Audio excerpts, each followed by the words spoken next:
Separating conjoined twins is one of the most dangerous and complex operations that can be carried out. 7 News has obtained exclusive behind-the-scenes access to the preparations and the surgery. Reporter Karen O'Sullivan has been following the girls' progress all the way. Karen?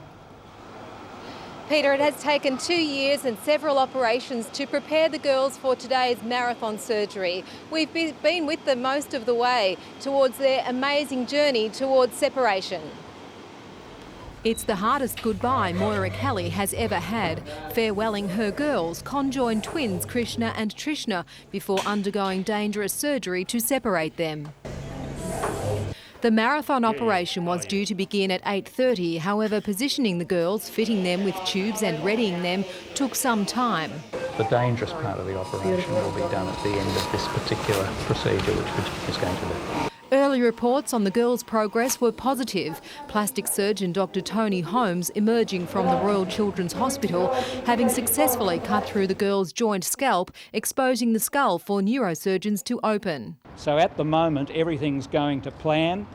There's been no problems whatsoever, and we're all particularly pleased. Neurosurgeon Dr Virginia Meixner and her team then had the delicate task to separate the thumb-width portion of the brain shared by Trishna and Krishna and severing a few remaining joint blood vessels. The actual flow through it is quite reduced compared to when we first started dealing with the girls. So it actually looks really, really good. Very, very pleased with the result. Plastic surgeons then had to line the brain with a protective coating and fit a replacement skull cap. Skin grown with the help of expanders then forms a watertight cover for the girls' heads. And it seems the whole of Australia, if not the world, is watching and hoping. Prayers were being offered for the twins at the Mary MacKillop Centre during morning mass. As we gather today on this very special day in the lives of Krishna and Trishna, as we pray for them today in this very special surgery. And even the Pontiff answered Moira Kelly's request for prayers.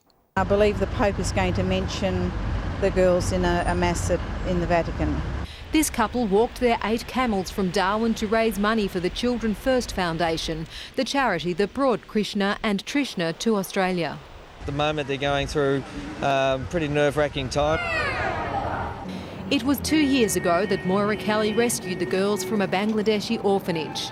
When they first arrived to us, Krishna particularly was exceptionally ill from heart failure, and so we had no doubt that they would be dead within 6 months if we didn't do anything. No hope. They had no hope of survival unless they came to a country like this and got the treatment we can give them.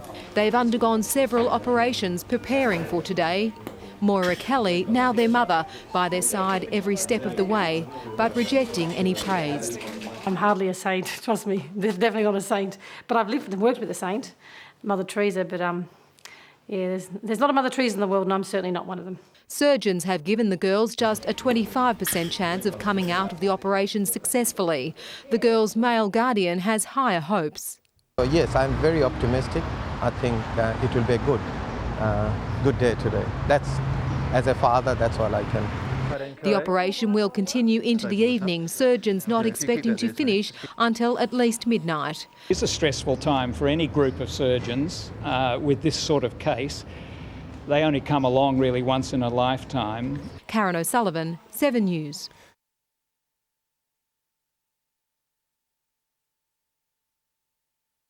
Good evening. Melbourne surgeons have successfully separated conjoined twins Trishna and Krishna. It took 27 painstaking hours, and doctors say the final separation was a surreal moment. But they're warning there's still a long road ahead for the brave little girls.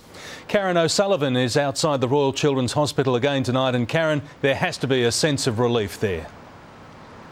Absolutely, Peter. For the amazing doctors and surgeons who've been involved in this marathon surgery over the last 2 days, it's time for them to take a well-earned break. But for the twin sisters, Krishna and Trishna, who've been so close for the last 3 years, it's time for them to begin their journey, which will hopefully be a long, healthy lifetime apart. Krishna and Trishna have spent almost 3 years as one. Now, for the first time, they're in separate beds. We'd like to announce that there's been successful separation of the twins. The delicate 27-hour operation to separate the girls at the Royal Children's Hospital ran through the night and into the early hours of the morning. Tiny portions of their brains and blood vessels severed, the process taking much longer than planned.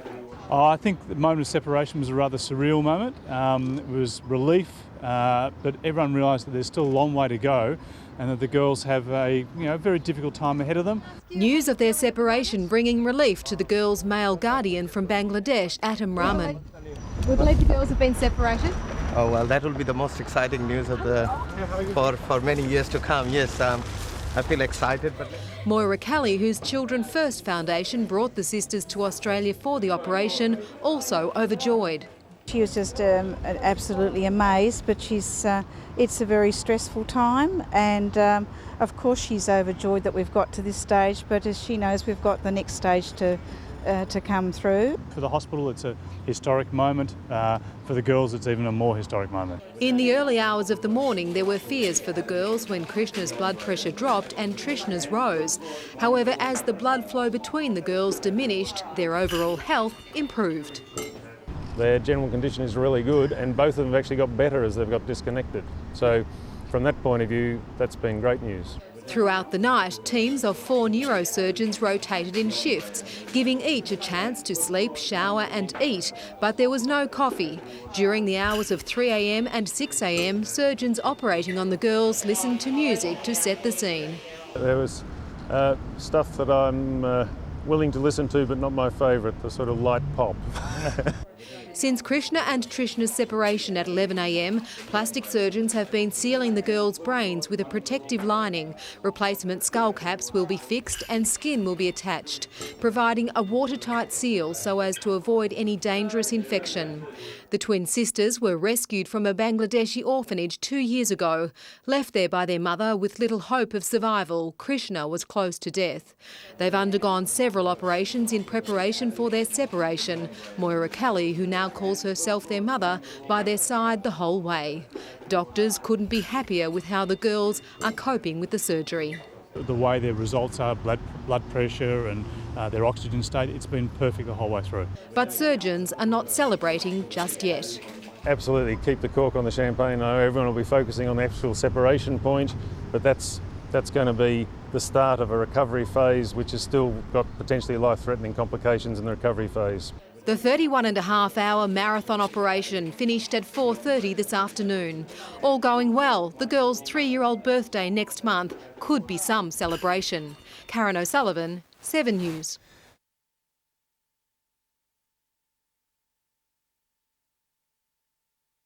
And here's why we need to help the Royal Children's Hospital appeal. Because Trishna and Krishna are among the thousands of children whose lives have been made brighter. Health reporter Karen O'Sullivan has this exclusive report on the twins and their amazing progress. Here are the girls who won our hearts after their successful separation made medical history. Trishna and Krishna now play happily with Moira Kelly, the woman whose Children First Foundation rescued them from a Bangladeshi orphanage and brought them to Melbourne's Royal Children's Hospital for life-saving surgery. Give her some love there. The sisters are now 3 years old. Developmentally, Trishna is at the level of a 2-year-old, but she's already learning to speak and read. What about this one? Baby. Who's this? Amen. Amen. Yeah, I suppose every mother says their children are very intelligent, but I believe Trishna is very talented, extremely intelligent and clever. She just can recognise names. You tell her once and she remembers it, so she's a bit of a sponge. Trishna's also showing promising signs as a ballerina. You just got to marvel in the miracle of Trishna and then also just be there for Krishy and support her as much. Krishna has ongoing issues with her heart, blood pressure and kidneys and is closely monitored by doctors at the Royal Children's Hospital. She's the one we're always watching and certainly close to my heart all the time. She's always the one who's been the struggler and I think she'll always struggle in her life. It's hard to believe just 4.5 months ago the girls were so sick. Today they're growing and thriving at their own pace and they're learning new tricks every day. Moira is forever grateful to the team that gave the girls a second chance at life. The girls wouldn't be where they are today if it wasn't for the help of the Royal Children's Hospital and the public here in Melbourne. We've got 2 little girls who are neurologically sound, and they're certainly the only craniopagus twins in the world who have no neurological deficits. And so apart from that, we've got miracles in our hospital, miracles in our city. So, you know, these little girls have become Australian little miracles, really. There will be more surgery down the track, but for now these little girls are blissfully happy with their new lives. Oh, you guys, don't bite me, you cheeky girl. Karen O'Sullivan, 7 News.